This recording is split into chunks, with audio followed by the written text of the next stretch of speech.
gia với khắc na cấp phán là nên với bờ xin nắng hè dùng ra lên chỉ đinh tiền khá cất tâm chăn chung tiếng ăn đô tư đinh à na cả thiên gia cả lo ban sung big van khát xóa băng in cả lông khi tum na si rolling tuôn vía đốt nạc tuôn vía cứ xít ra in cần trở lại lùng kling tê in dia cần cắm na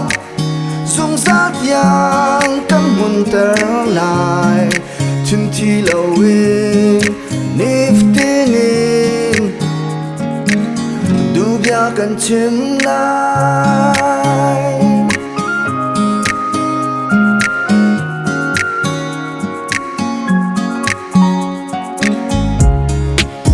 lô mình cần chết tuôn đi xuống lối ya quýt lên in chúng khát hồi con ha ni dâu tha mi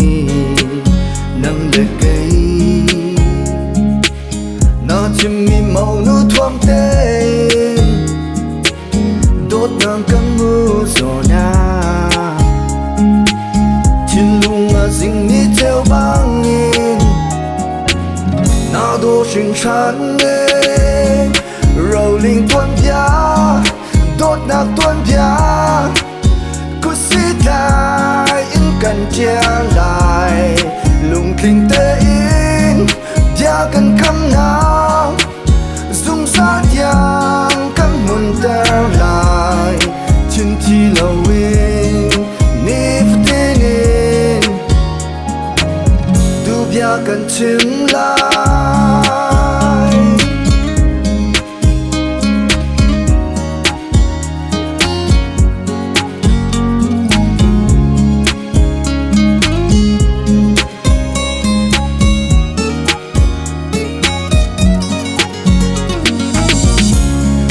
rolling tuôn vía